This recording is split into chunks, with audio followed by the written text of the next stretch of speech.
Because of the extended coverage of Election 97 earlier, there was no lunchtime edition of Neighbours today. Apologies to all Ramsey Street fans, but of course you can catch up on all the latest events at the usual time, 5:35. And on BB1 now, time for more Election 97 news with David Dimbleby.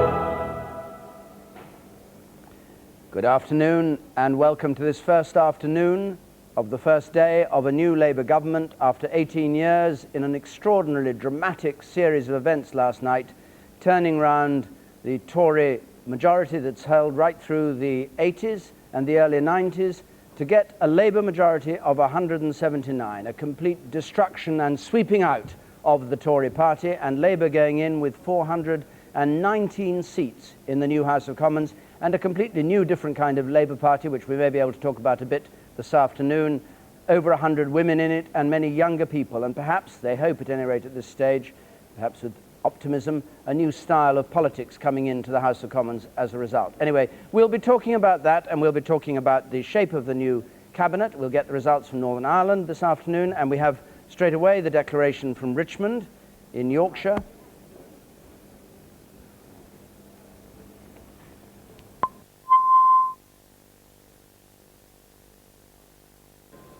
Well, we seem to have lost the sound from Richmond in Yorkshire. William Hague's seat, there was a recount there, I think, to save one of the minor parties, perhaps the referendum party, I'm not sure. Anyway, this afternoon we will be out and about. We'll be talking to people about the politics of all this. We'll be hearing a bit more about the Tory party and a good deal more, I hope, about the shape of the new Labour Party and the first indications of how the cabinet is going to shape up. Let's first of all have a reminder of how things go. Oh, we can go to Richmond for William Hague's speech, so let's hear that. One of the potential candidates, a very likely contender for the leadership of the Conservative Party. Candidates, and indeed everyone here, would like to join me in thanking you for the care and diligence and sheer grinding patience which you have shown in counting the votes in the Richmond constituency this morning. I know you have had a long task supervising the Vale of York count. There are county elections to deal with later this afternoon. The counting of the votes in this particular election is a considerable burden, but you have carried it out with great attention to detail and accuracy, and I would like to thank you and everyone who has assisted you in the count and everyone who assisted in the administration of polling day yesterday. I would like to thank the police for the attention they have given to this occasion and for maintaining order, not that it has been threatened at too many moments in the last few hours. I would like to express my thanks to the voters of Richmond for returning me for the third successive time as their Member of Parliament. The Richmond constituency is a unique place in this country. I think we will all agree across all parties that it is the finest place in all England, and I am proud.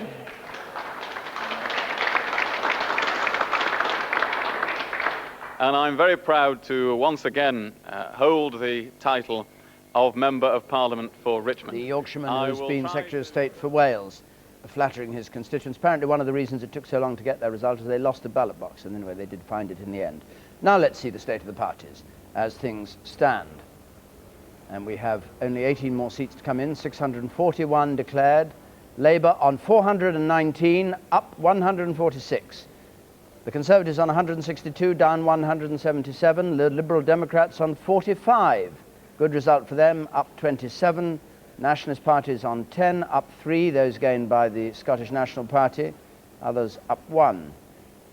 The national share of the vote, in percentage terms, 45% of those who voted Labour, 31% voted Conservative, 17% Liberal Democrat, and 7% for the others. And for the record book, Labour has won its biggest ever Commons majority, the largest Labour swing since 1945.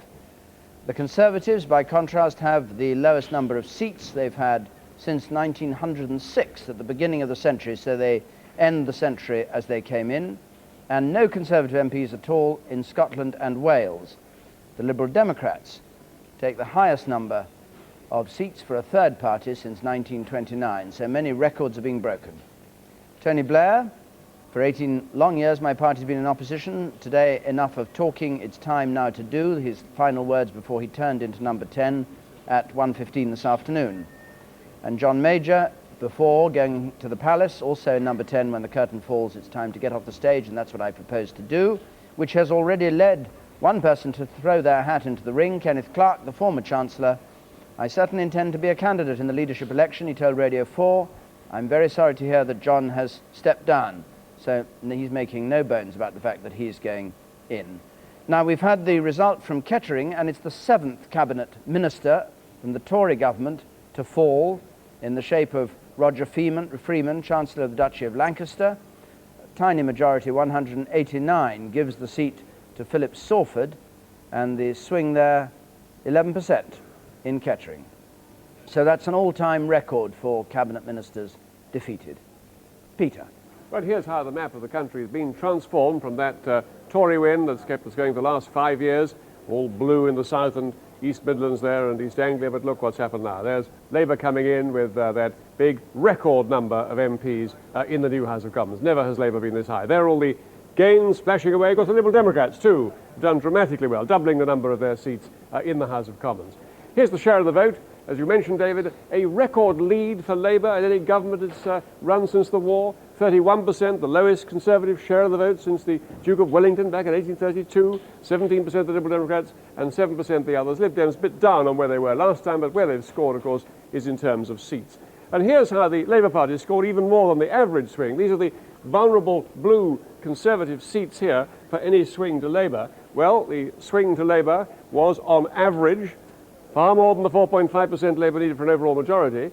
On average, it went up just into double figures there, 10.5%. That would have seen the Labour majority of about 120 or 110 if it had been typical all over the seats. But what we found was that in the seats that mattered, the ones the Conservatives were defending against the Labour Party, the key marginal seats, all these ones up here, in fact, there the swing was about 12.5%, hence the majority of 179. Records indeed. There's Winston Churchill being buried by the Labour landslide of 1945, Clement Attlee, Labour majority of 147. There's Ted Heath being buried by Harold Wilson in the landslide of 66, a Labour majority of 97.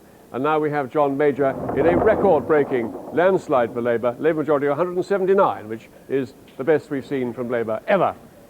And just one final thought, another record that Tony Blair has established on a day of many records, when he's up there on the wall of number 10 staircase. The youngest Prime Minister ever was William Pitt the Younger, 24 years old in 1783. The youngest after that, to date, has been the Earl of Liverpool, 1812, aged 42, when he became Prime Minister. He remained Prime Minister for a long time after that.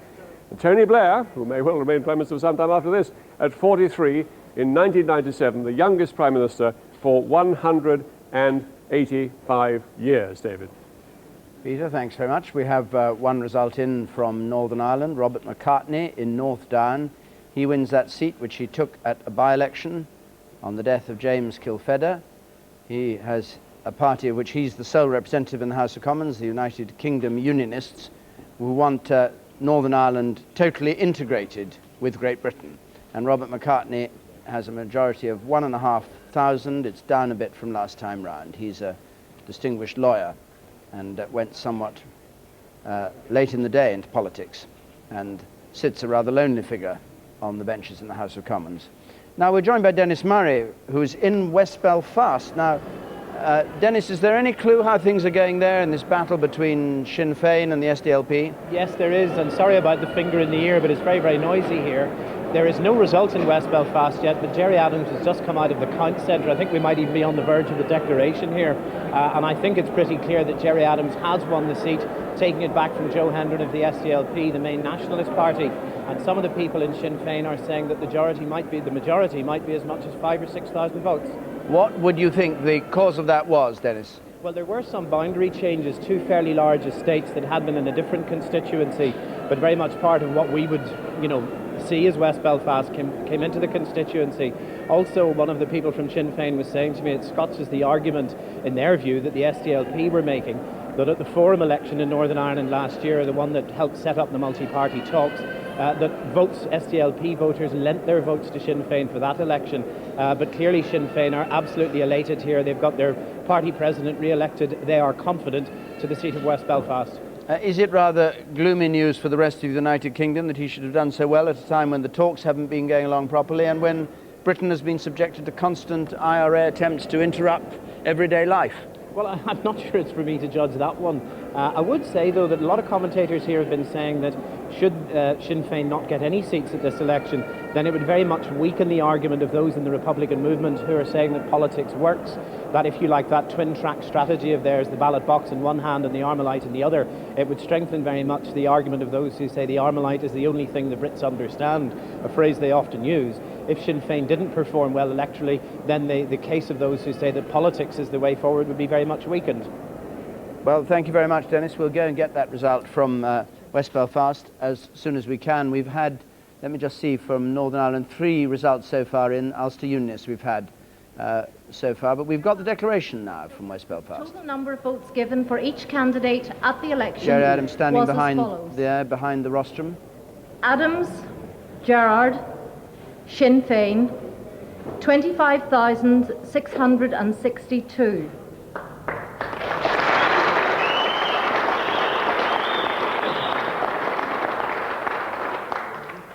Daly, Mary, Natural Law Party, 91.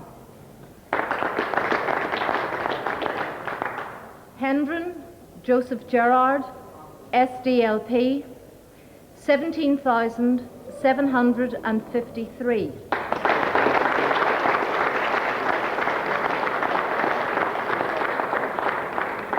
Kennedy, Liam, Human Rights, 97.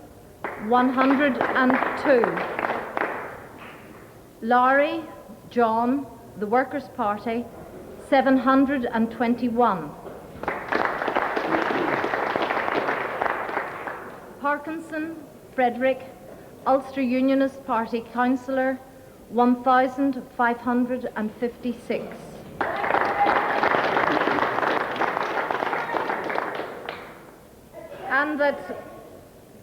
And that the undermentioned person has been duly elected to serve as member for the constituency of Belfast West, Gerard Adams.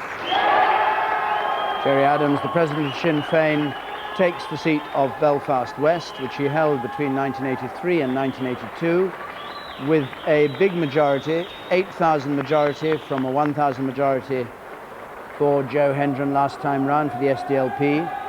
And he won't be taking his seat at Westminster because he won't take the oath of allegiance.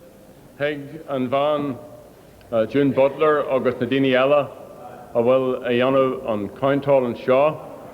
If we have Sir Nadini, our Fod Belfast to hear, a Horch Voti, Hig our Barty, nor a Kylemwidge and Cantor Shaw, Cuig Blain O'Hin, Hossimwidge, an Ubwer and Shin, August or an La Bra, a ta on and you, ta ar la lin. August for William Foster.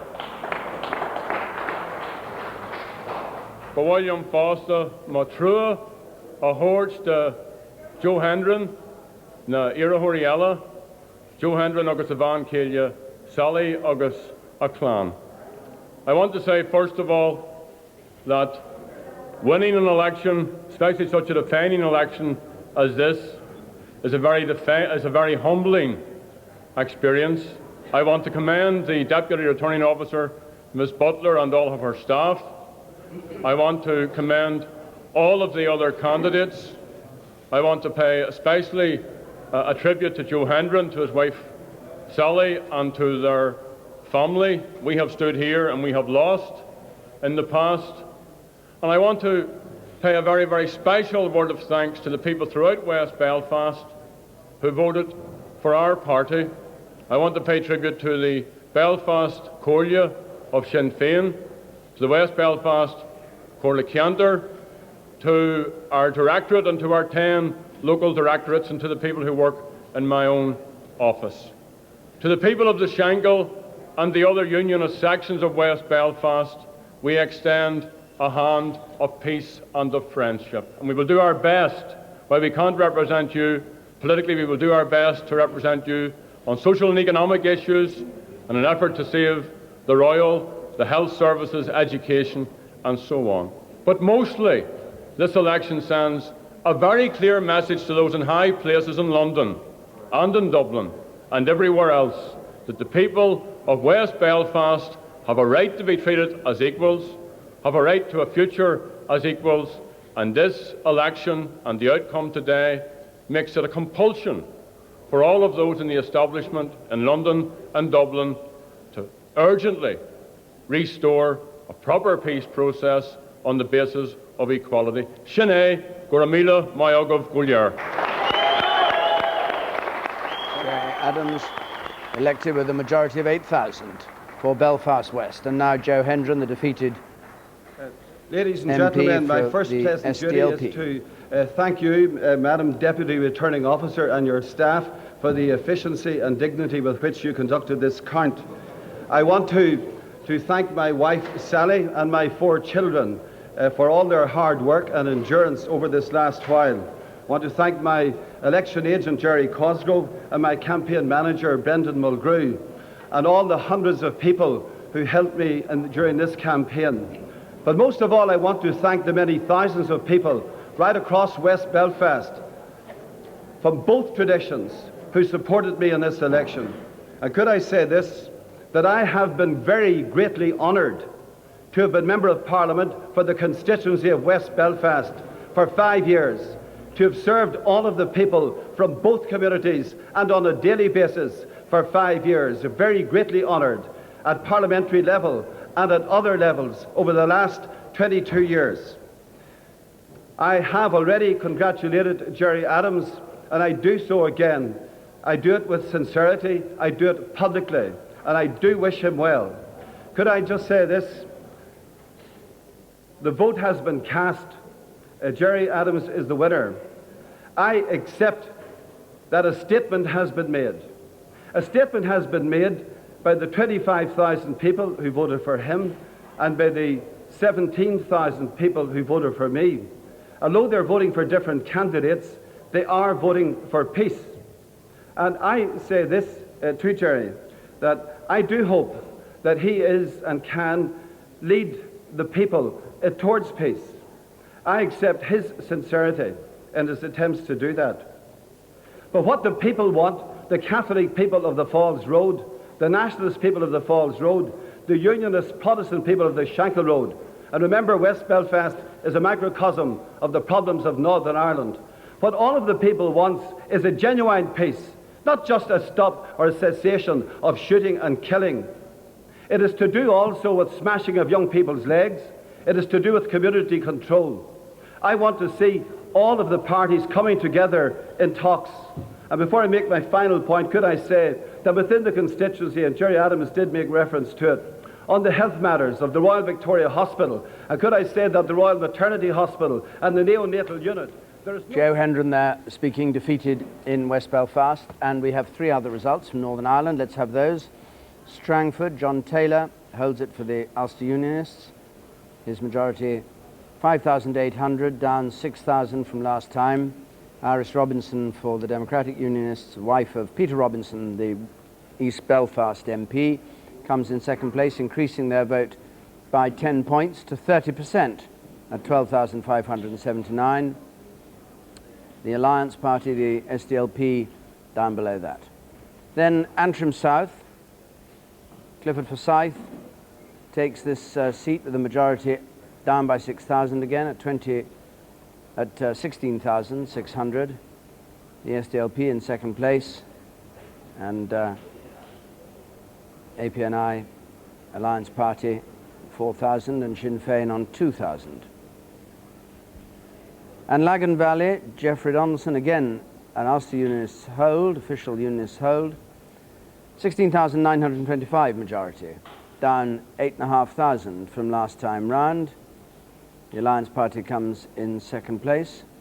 The Democratic Unionists enter the lists in third place at 6,000. And the SDLP, 3,500. Protestant stronghold in the southwest of Belfast. So there we have some of the raw results from Ulster. And Peter, perhaps we could have a sort of picture of what's going on in Northern Ireland and an idea of what's at stake. Right, David. Well, as always, the battle in Northern Ireland is essentially a battle within each community for the votes there. For example, within the Unionist community, you have the UUP, 9 seats of David Trimble's on the new boundaries, 18 new seats in Ulster, taking the light orange, the sort of rather medium orange-coloured seats there in the old Parliament, with the DUP, Ian Paisley's Democratic Unionist Party, taking these seats over here. The SDLP, the Social Democratic Labour Party, 4 seats in the old Parliament there, including, of course, West Belfast, Joe Hendren, and Sinn Féin, none. Now, the battle this time has been to see if Sinn Féin can take West Belfast, that we've just heard about, and the breakup of this huge big Mid-Ulster seat into 2 seats. This bit of it here, the new Mid-Ulster, William McRae defending himself against Martin McGuinness of Sinn Féin, who we think has quite a good chance of winning that, and West Tyrone over here, where also Sinn Féin are chasing the Ulster Unionist Party, David Trimble's party. Let's just look then at what the results are that we have so far. Here they come, a total of 5 results so far. There's the Sinn Féin win in West Belfast. So one of those seats that Sinn Féin are after, the West Belfast seat, has gone down. Mid-Ulster, all to play for, result very shortly. And within the Unionist community, the UUP just picking up those 3 seats, and Robert McCartney, the independent Unionist, up there in North Down. The share of the vote in Ulster so far in the seats that we've had declared, there it goes, the David Trimble's party, the mass of the Unionist vote there, 37.5%, 11.5%, Ian Paisley's party, the Alliance Party, 11%, very much what they tend to do in the middle there. And over on the Nationalist side, 60.5% the SDLP so far, and Sinn Féin with 13.25%. Now, what matters is how Sinn Féin is doing vis-à-vis the SDLP. Let's just compare the shares so far with last time. And there you have it. It's Sinn Féin on the advance, rather at the expense of the SDLP and the Nationalist community. We've seen them, of course, winning West Belfast. And in the Unionist community, it's the DUP on the up there with the UUP down. But all to play for in those 2 new seats that used to make up Mid-Ulster. David. We're joined by Gary Duffy from Mid-Ulster. What's the game there? Is William McRae going to hold that seat, do you think, for the Democratic Unionists? Well, you find very often what motivates voters in Northern Ireland is not so much getting their man in as keeping the other side's person out, and it looks as if nationalist voters in the Mid-Ulster constituency have rallied to Martin McGuinness, and he is making a very strong showing. There's a lot of antagonism towards the Reverend William McRae, the Democratic Unionist Party MP in Mid-Ulster. He regarded as a very hardline Unionist MP and rank-and-file nationalists, many of them supporters of the nationalist SDLP of John Hume's party, I think have made the tactical decision this time to rally to Martin McGuinness, a very high-profile candidate for Sinn Féin, their chief negotiator, and it looks as if he's putting in a very strong showing in here in Mid-Ulster, and there might well be a recount. And why is he a better person for ousting the Unionists than the SDLP, who came above Sinn Féin in the poll last time round? Well, I think that... I'm sorry, we've lost the pictures from there. We'll go back there. We'll go back there when we can to find out the rest of that story and perhaps get a reaction to Gerry Adams being elected the MP for Belfast West. Hugh Edwards is in Downing Street meantime, as he has been all day. And Hugh, perhaps you'll fill us in now on what's going to happen this afternoon. David, I would give a considerable sum of money, if I had it, to be privy at least to what's going on behind that big black door. For the simple reason that they are sorting out some of the big cabinet posts, and we should know the composition of some of the cabinet. I suggest up to 4 big posts by around 4:30 5 o'clock this afternoon.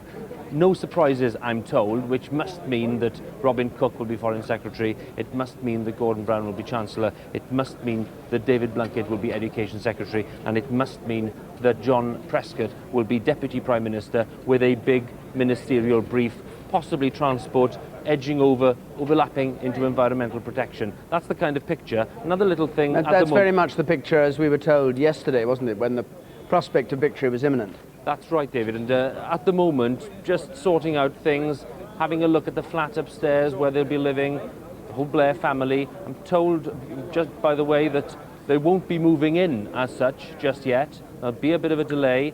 I don't think they're going to spend tonight here, for example. I think they'll be leaving in the early evening and going back to their proper home, if I can put it that way, in Islington. Another little bit of mood music for you, David. As you know, a familiar feature of daily events here in Downing Street for people like me is the lobby briefing. I think I'm allowed to talk about lobby briefings by now. People know what the lobby briefing is. It is a grouping of journalists at Westminster who are allowed certain access to certain things, and there will be a lobby briefing. I hope I'm not executed for saying that, in Downing Street with the new press secretary, must be him, Alistair Campbell, who's Tony Blair's right-hand man. That should take place in the next hour or two, and that perhaps will lead us in the direction of a few cabinet posts. Who knows? And you haven't seen any famous faces going in? There not been people traipsing through to hear their fate? Not no? yet, but we do expect some. I would expect, for example, to see somebody like Gordon Brown turning up here in the next couple of hours. I wouldn't be at all surprised to see a certain Mr. John Prescott turning up here in the next couple of hours. We know the jobs they're going to get, but let's face it, to get the confirmation of that will be exciting in itself, because we will then see this embryonic cabinet take shape, and we'll know exactly in which direction Mr. Blair is travelling. Thank you very much. Baroness Thatcher was stopped this morning and asked what she thought about the election of Tony Blair, the scale of his victory and the effects it would have on the Conservative Party. Lady Thatcher, what is your personal view of Tony Blair and the policies he has? He's fought an extremely skillful campaign. I don't know that we know very much about the policies. He's very carefully cloaked the details in soft words and phrases. Do you think your legacy is safe in Mr. Blair's hands? I shall have something to say if it isn't. Lady Thatcher, what makes you a successor to John Major? That's not for me to decide. I've been through that once. I would never wish to go through it again. That's why I went to the House of Lords, so that I could never be a rival. What's your view of John Major's time as Prime Minister? John Major carried out the many policies which the government which I led and of which he was a member started, and it did well for Britain. Look, Britain is doing better than at any other time in history. And that is a strange factor about this election. I don't think it's ever happened before that a government has done so well for its country and rebuilt it after a Labour disaster should then be turned out. But times change, and you have to accept this result. And that's why I say we'll now start to rebuild the party for the future. Who are you most sorry for? John Major or Michael Portillo? Oh, I'm sorry for all of those who lost. It's an experience I never had, for which I'm profoundly grateful. Now, has anyone got a question that I haven't answered? All right. We're through, are we? Can the party be rebuilt? How do you rebuild the Conservative Party? The same way as always. We've always had a pretty good organisation. They'll be raring to get back now. Don't worry, there are several of us. We rebuilt the party, Sir Keith Joseph and I, after the defeat in 1974. We renewed and revivified its whole philosophy, and we spelled out the policies that we put into practice and which transformed Britain from the year 1979 onwards, which other people are now copying, and to some extent our opponents are converted. I hope it's more than a conversion of convenience. I hope it's a real conversion. A tart reminder from Lady Thatcher that she was never defeated in a general election. Of course, John Major's announcement that he's standing down is already putting pressure on those who might succeed him as leader of the Conservative Party, and everywhere they go the principal candidates are being cross-questioned about it. Here's John Redwood submitting to that question. I'm going to talk to colleagues and to my wife, think about the overall position and the best interests of the party. And when do you think you'll come to that decision, please? Well, not for some time. There is no urgency. We need to know how the new leadership election is going to be conducted, how it's going to be organised, and then there'll be an opportunity for candidates to make their candidacy known. And Ken Clark facing the same pressure on Radio 4 at lunchtime today. Very sorry to hear that John has stepped down. I think he's conducted himself with very great dignity and has come out of the campaign with great personal credit. I would certainly intend to be a candidate in the leadership election, but I have obviously made absolutely no preparations. I have no organisation, and I shall be discussing this with my friends next week when Parliament reassembles. And this is how William Hague is dealing with the problem of what to say when asked. Calm reflection, and I think I will take my own advice on that. William, a one line. Will you put your hat in the ring now that Ken Clark has said that he will stand? No, I think it's right for the whole party to take a period of cool and calm reflection. That's what I've advised the whole party to do. That's what I will do myself. Might you make a decision by the end of the weekend, by the beginning of next week? John Redwood's expected to stay on the stand tomorrow. Of course we will have to see, but I think the first priority is to take a walk in the Yorkshire Dales and get some sleep, and that's the best basis on which to plan for the future. Members of your Will you stand if your colleagues ask you to? Have you been in touch with any other members of your party already to discuss this? Well done, William. Well done, I've been having my count. Sorry? I've been having my election count. Ah, but you've had last night at Central Office. What were you talking about with Mr. Portillo then? I was commiserating with him on his result. But are you his hopeful successor? Thank you very much. Do you deny that, William? You're 2-1. Well, everyone has their way of parrying that question. And now we join Michael Crick, who's with the Conservatives in the West Midlands, about what they think should happen to the party and what they make of the appalling swing against them that they experienced last night. Michael Crick. Well, David, I'm here in the gardens of the Conservative Club in Sutton Coldfield, which last night was the only seat in the city of Birmingham which the Conservatives managed to hold on to. It really is a glorious day here, although I doubt whether the people with me here will quite see it like that. There are various activists from this part of the world. And first of all, if I could turn to you, Sir Bernard Zisman, you're a former leader of Birmingham Council. John Major's said he's stepping down. Do you think that was the right decision to make at this stage? I think John Major has done what he's always done. As Prime Minister, he put the country first, and now in opposition, he's put the party first. He's indicated what he wants to do. I, for one, as I think many thousands of others in the party, will be very disappointed to see him go. I think that he has so much more yet to give, both to the party and to the country, so I'm disappointed. But he's done what we would have expected him to do, which is to make a dignified decision and make a dignified statement, which is to make it very clear that there should not be an undignified fight in the Tory party, and I doubt whether anybody wants that. So what sort of person would you like to see succeeding John Major? Well, we have to see who's going to emerge, and at the end of the day, I suspect that we're looking, certainly, unless something dramatic happens, which is unlikely, we're looking for a forceful and aggressive leader of the opposition. We're looking for somebody who's going to take on Tony Blair. Can you name names? No, I'm not going to name names, because I'd like to see who's going to emerge in the list. But I think that up and down the country, the party of the grassroots, who of course have had quite a lot to say about the way in which the parliamentary party has acted in these recent times, will look to see for somebody who can unite the party. And when I say unite the party, I don't necessarily mean somebody who's going to have agree with everything that everybody says. Okay, thank you. Martin Southers, you're a great chum of Ken Clark. He was your best man. You go bird watching with him. You were bird watching with him at Easter. He's declared now. Is he your best man, presumably? Well, certainly I would say that the party needs a strong and forceful leader, and I don't think there would be any doubt that the person chosen should be the one that the Labour Party most fear. And I guess most political commentators, if asked that question, would say that person is Ken Clark, but that, as Sir Bernard says, we'll see who emerges. Stephen Eyre, you're a former parliamentary candidate. You didn't manage to secure a nomination this time. You might be quite pleased about that, I don't know. But would you be able to serve under Ken Clark if he was leader of your party?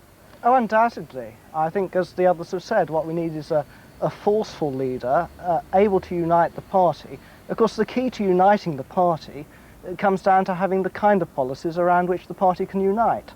If Ken Clark were able to adopt the policies which the vast body of the party would support, then undeniably it would be easy to follow him as an aggressive fighting leader of the opposition. But he wouldn't be your preference? I think it's unlikely that he will be able to adopt the policy around which the party can unite. So who would you want then? I think that the prior question to that is to find the policies around which the party can unite. The difficulty that we have with a potential Ken Clarke candidature is that on the key divisive issue of the approach to Europe, his instinctive views tend to be not those which the broad stream of the party would support. What we need to have is a leader in tune with those views. If Ken Clarke were able to move to support that position, then he would have many other qualities which would make him a very good leader of the opposition and a leader of the party. Ken Meeson, you're a former leader of Solihull Council. Who would you be like to see as your new leader? Well, let's not have any knee-jerk reactions. I mean, it's not for us sitting here to decide who's going to be the next leader of the Conservative Party. Well, you can have a say in it. Well, I agree with Stephen. What we desperately need is unity. I, like John Major, led a minority administration. And when you're leading a minority administration, you need people around you who are totally loyal and will back you all the way.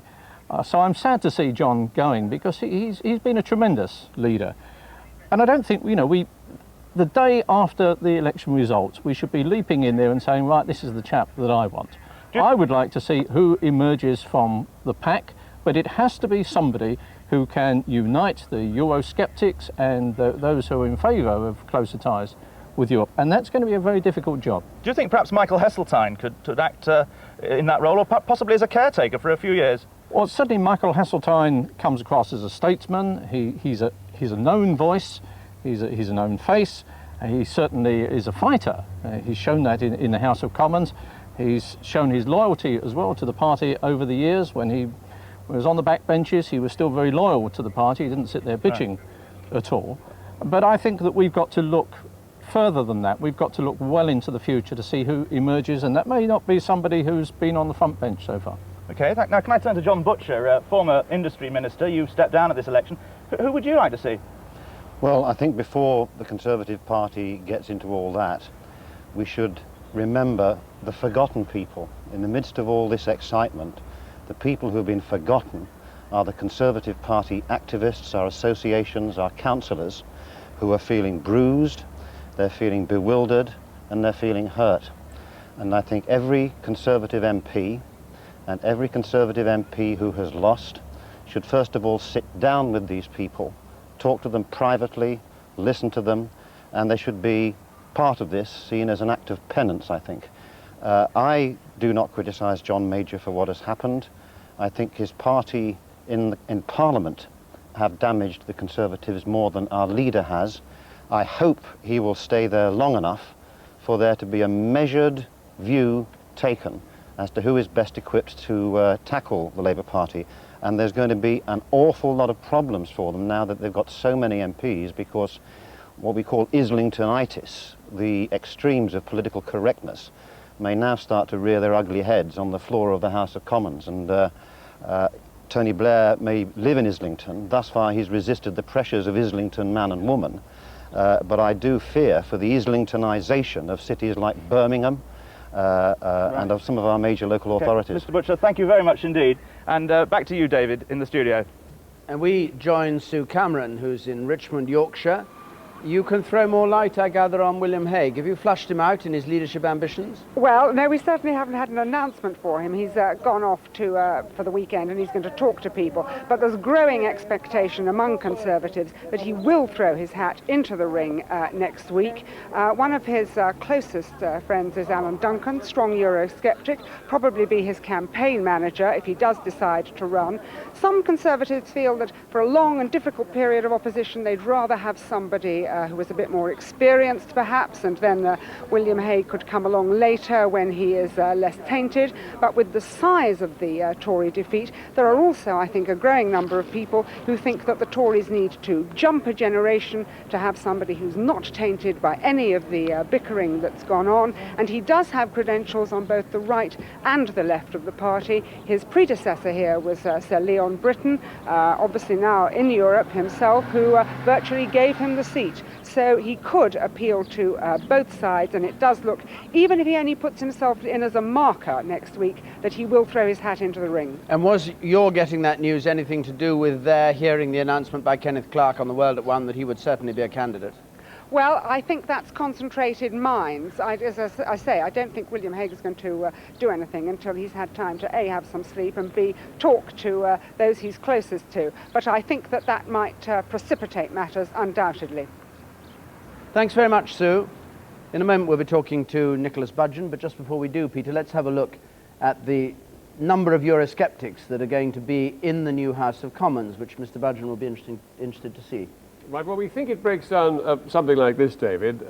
It hasn't changed very much, but we think the number of Eurosceptics as a proportion of MPs of the Tory party has dropped just a little bit. 94 Eurosceptics, that's looking at their personal manifestos and so on, our experts reckon. Other Tory MPs we're not quite sure about, but probably a lot of them Europhiles, 71. So Eurosceptics still very much in the majority, but we think it's slightly shrunk from about 60% to around about 57, 56, 58%. Just a small shrinkage in the number of Eurosceptics. Difficult enough for Mr. Heseltine and Mr. Clarke, though, if they were relying on the Europhiles to help them win the leadership. Thanks very much, Peter. Jeremy? I'm joined by Nicholas Budgin, formerly the MP for Wolverhampton South West, one of the most prominent Eurosceptics, lost his seat last night. What's your view, Mr. Budgin? Did you lose your seat or was it lost for you? Well, I've no idea. All I can say is that I think we fought a very good campaign. It went extremely well, and we thought we'd done rather well. But the electorate spoke in other terms. When you look at the makeup of the remaining Conservatives in the House of Commons, what do you deduce about what ought to be the attitude towards Europe? I really don't know enough about it, I'm afraid. I saw the piece of information you gave me a moment ago, but I think that it's much too early to make those sort of decisions, and I think that the Tory party would do very well to have a period of as private as possible reflection. So what do you make of the criticism by Anne Winterton that it was Kenneth Clarke who lost you this election, he being the first person to declare he's running for the leadership? Well, Anne Winterton is a friend of mine, but I think it would be better, as I say, to reflect rather more and perhaps talk rather less. And I hope that the leadership election is delayed so that all the electors have an opportunity to talk to their constituency associations. So Kenneth Clarke was wrong to throw his hat into the ring today? I'm not saying that, but I just simply say that I think it would be better for everybody to reflect on what the policy should be and to discuss the way forward for the party. But I mean, I'm only an interested observer now. The electorate are Tory MPs. Well, as an interested observer, one might have thought you'd be freer to speak, but apparently not. Can I just ask you a simple question? Who would you like to see leading your party? I don't know. Let me ask you another question then, which may have played a role in your defeat. Immigration. Yes. You raised this as an issue during the campaign. Do you think it rebounded against you? No, I don't think so. I think I did a useful service. I simply supported the Tory party's line on this and said that it ought to be properly discussed. And I think that I had a really remarkable amount of support, particularly from the Asians, on this subject. So when you look back over your career in Parliament, do you conclude just generally that the public got fed up with you? Well, obviously the public in Wolverhampton South West got fed up with me, but as a matter of fact they didn't get fed up with me to quite the same extent as they got fed up with other people. The swing against me was 9.5. The swing against others in the West Midlands averaged 11%. So I'm not as hated as you're kind enough to suggest. Nicholas Budgin, thanks very much. David. Well, we're joined by Nick Robinson outside the Conservative Party headquarters again in Smith Square. And Nick, what's going on now? We don't know whether you heard what was being said by Sue Cameron about Alan Duncan apparently being the campaign manager for William Hague's campaign for the leadership. He was the man, after all, who helped John Major into the leadership. What do you read into all this? I mean, 3 hours ago, nobody was going to say a word, and already everybody seems to be breaking ranks one way and another. That's right. I mean, John Major fired the starting gun, has made it acceptable to come out. It's amazing, as you say, how the tone has changed from saying it wouldn't be appropriate to get this going too quickly to actually setting up campaign headquarters as fast as you can. I think British Telecom and the other phone companies of the capital are going to be delighted at these campaigns running. By my count at the moment, we could have as many as 6 leadership contenders running, not just Kenneth Clarke, Michael Heseltine, Stephen Dorrell, William Hague, Michael Howard, but there's now talk also of Peter Lilly running. He was the Social Security Secretary until yesterday, was pretty certain to back Michael Portillo, but since he's fallen out of the race as a result of losing his seat, it looks like Peter Lilly too will be involved. I think what we're going to see here, David, is some of the early candidates, in particular Clarke and Redwood, try and define the terms of the debate.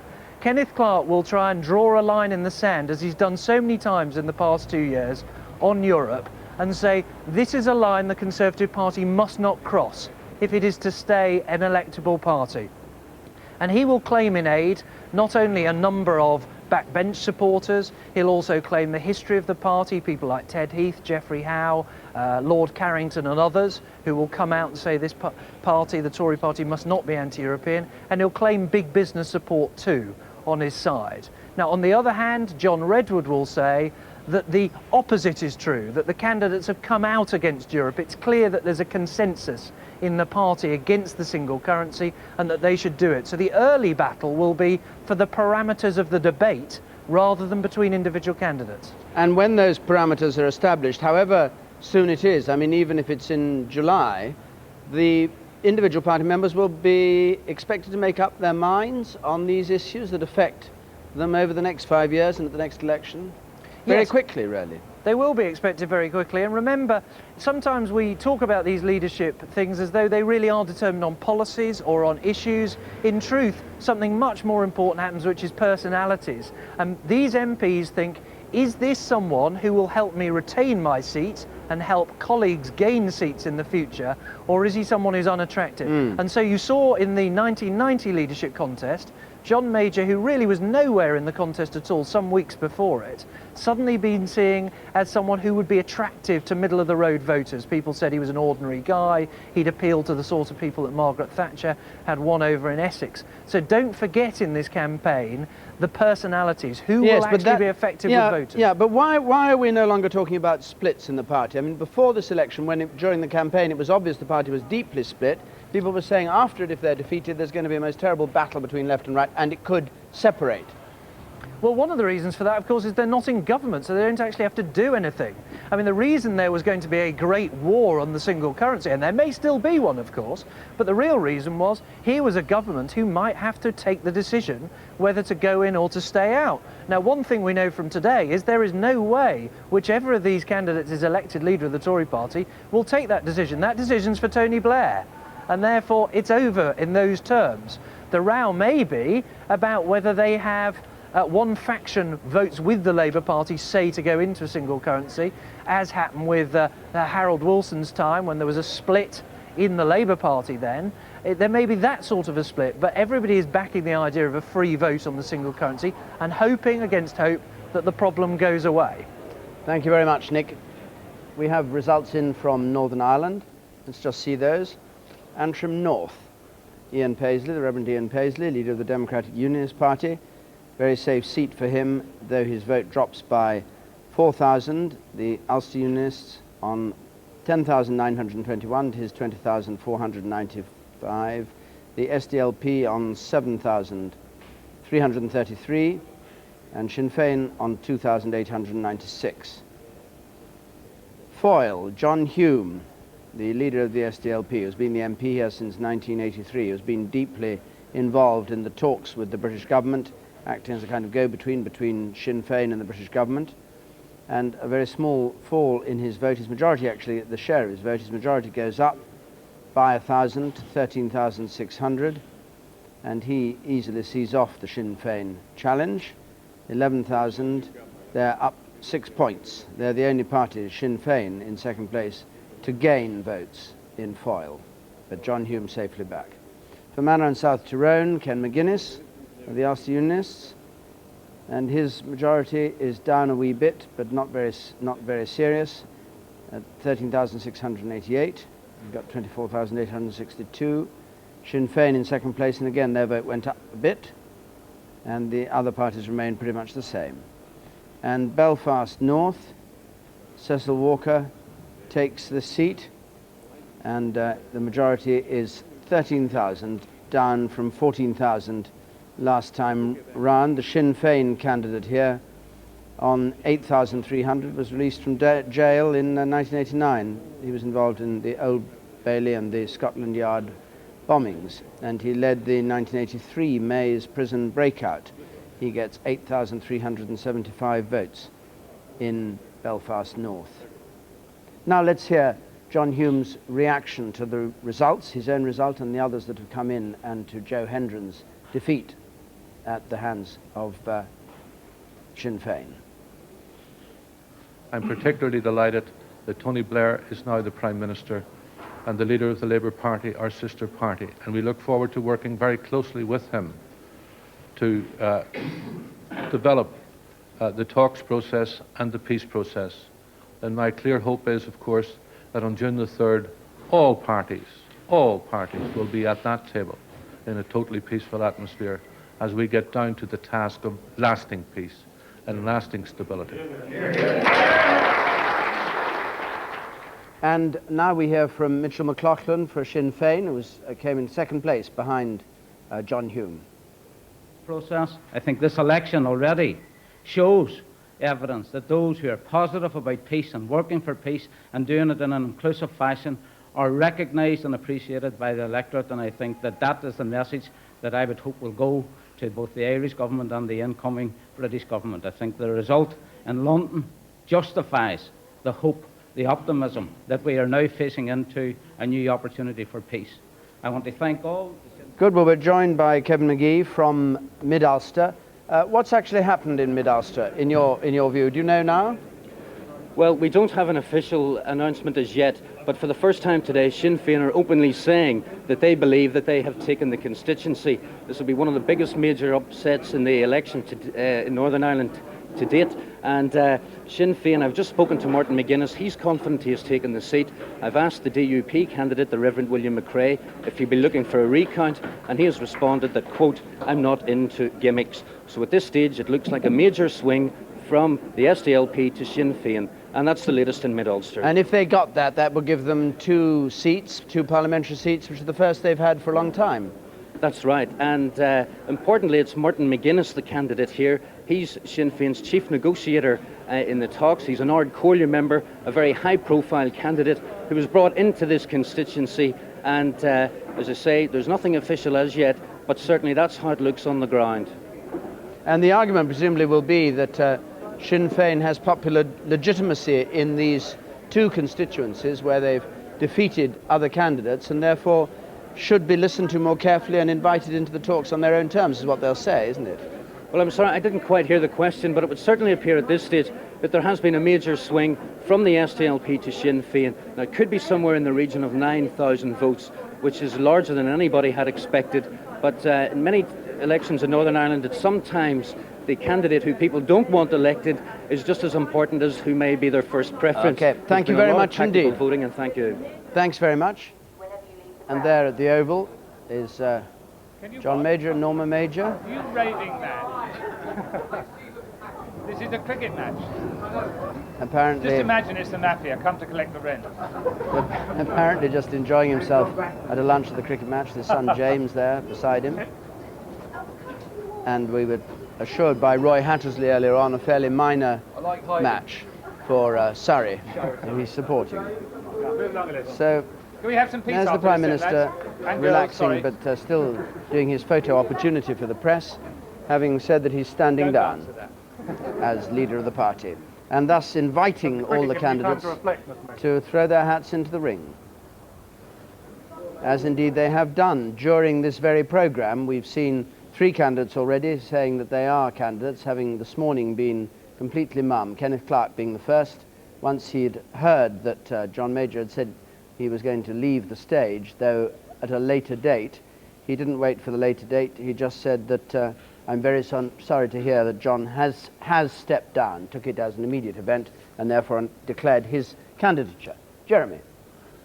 David, well, shortly after Bill Clinton was elected president, there emerged a new elite in Washington called the Friends of Bill. We're going to be talking about the Friends of Tony, in particular two of them here tonight, David Cox, a neighbour since 1980, and Ben Pimlott, the historian who's also known him a long time. What sort of a neighbour is he?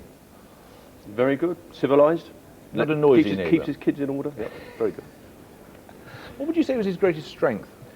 He's very focused. He selects priorities, he selects an objective, and he goes for it remorselessly. He's been on about forming the Labour Party since the mid-1980s. He's never let it go.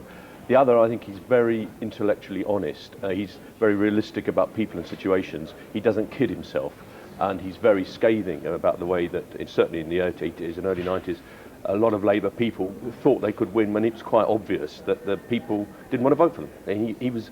Those, I think, have been his two major qualities that I've noticed over the years. What would you characterise as his greatest quality, Ben Pimlott? Well, I really knew him in the early 80s when we were all in the same ward party in Hackney, the now famous Queensbridge ward.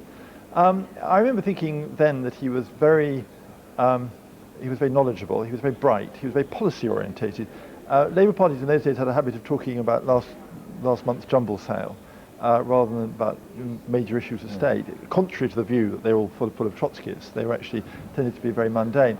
Tony Blair always focused very directly on what the current issue of the day was, and he spoke with great authority. He was a very young man, and I remember being struck by that at the time, that this was somebody who was probably going somewhere. Okay, what's his greatest weakness? Well, the weaknesses at that stage were not particularly apparent, and I'm not sure they are now. David Cox, can you find a single... Probably the weakness is not suffering fools gladly. I think I don't know it's weakness, but it's a character facet that he's a little age of intolerance. Barry Cox, have you got any ideas of what his weaknesses are? Yes, I do know some, but I wouldn't begin to tell you what they are, Well, Jeremy. why not? Well, because they're not relevant to him being a leader of the country. I think I would echo one thing, though, that Ben just said, that I have noticed that he's had to toughen himself over the last few years and, as it were, gear himself up to be unpleasant and nasty when he thinks the situation as leader requires it. And that is a change in him personally. I'm sure when he stops being Prime Minister in many years' time, he'll revert to being the nice guy, but he can... One does get very contrary impressions of him, a very nice, affable, some would say bland person. Others characterise him as extremely ruthless and prepared to do all sorts of terrible deeds if it is necessary in the pursuit of what he deems to be the desired objective. Well, he's both. It's curious. No, he's both, but the second one is one that he has taught himself over the last few years, in particular since he became leader. I think I don't know about ruthless, I have no experience of that, but I think he's rather unusually straightforward for a politician. Time will tell, but I mean, you asked him a question like, do you want to go to Parliament? And in those days, Labour comrades never said they wanted to go to Parliament. They sort of, they hedged and hoped. He just said yes, he did. That's what he wanted to do. It's very straightforward about his ambition, and I think he's conducted himself in that sort of manner throughout. Actually, I mean, he has had particular policy positions he wanted to take. He's taken them. He's pursued them. What is this talk that seems to be so troubling people in Birmingham of the Islingtonisation of Britain? Well, I live in Islington. I'm very interested to know what this concept is. It just happens by pure geography. That's the sort of mixed part middle class, mainly working class, in a London residential area in which you happen to live. No, the people of Birmingham should be not worried at all about this. I mean, one of the very interesting things about watching Tony develop was that when he went to Sedgefield, he learned an awful lot about ordinary people, which he didn't get living in where he lived in inner London, and again, it's a very solid basis of that. He knows what matters to people, and he is actually, I mean, he'll be pretty ruthless with the Islington chattering classes as and when he needs to be. Okay, thank you both very much, David. Thank you, Jeremy. We're going over to Mid-Ulster, where we think there is a declaration imminent. This is Martin McGuinness challenging from third place for Sinn Féin to take the seat and defeat the Reverend William McCrae, a church minister and gospel singer who runs with the Democratic Unionists. There's Martin the McGuinness, undersigned, negotiator the deputy in the talks returning on the right officer there. And here's the for result. constituency of Mid-Ulster. hereby give notice that the total number of votes given for each candidate at the election was as follows. Bogues, Ephraim, Alliance, 460. Donnelly, Marion, Workers' Party, 238. Haughey, Denis, SDLP, 11,205. McRae, Robert Thomas William, DUP, 18,411. McGuinness, Martin, Sinn Féin, 20,294.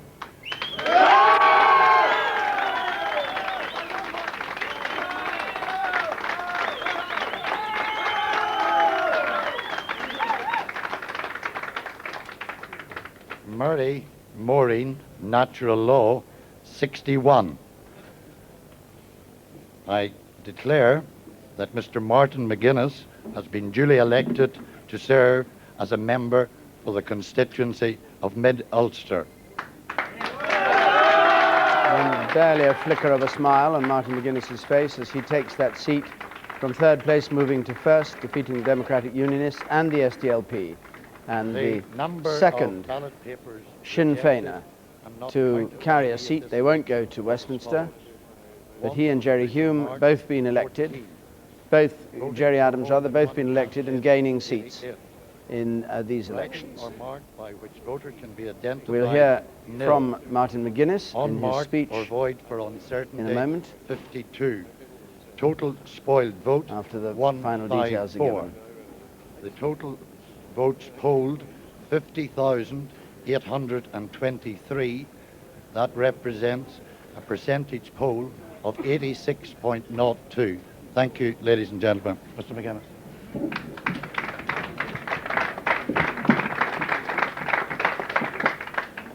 Bawai Glum Buchas, Agul Le Mr. Patterson, August, his staff. I'd like to thank Mr. Patterson and his staff for the way in which they conducted this count today. I believe for me this has been a very long and hard struggle, particularly so over the course of the last 6 weeks on my journeys through South Derry and East Tyrone, where I have met some of the most wonderful people in the world, courageous, intelligent people who knew this time that they had a job to do. I thank each and every one of them. Particularly, I would like to thank my family, my wife, for the support that she has given me over the course of the last 20-odd years and over the course of the last 6 weeks. It's been a particularly trying time for her and for the children, and I'd like to express my appreciation for that.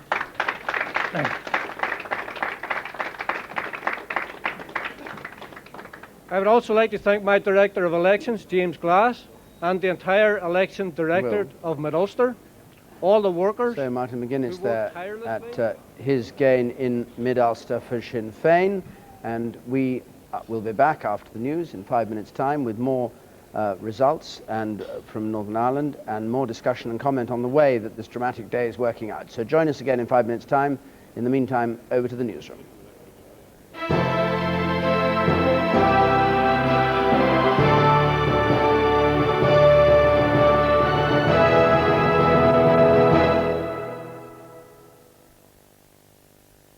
For 1 week only, we're offering you two match of the days for one. We asked 3 ordinary people what they thought. It's a big day for the fans, the players, and indeed managers. And you, sir, happy to watch Des and Allen twice in a day? I've seen both of them quite a lot last month. Really not impressed then? Well, I must say I enjoyed watching them. That's better. And what about new added Motson? His ability to pick up players was terrific today. So, thumbs up for two match of the days tomorrow only at the new improved times of 5:35 and 11:30. Offer available while shots last. Teams can go up as well as down. On BBC One now, a summary of the news with Jill Dando.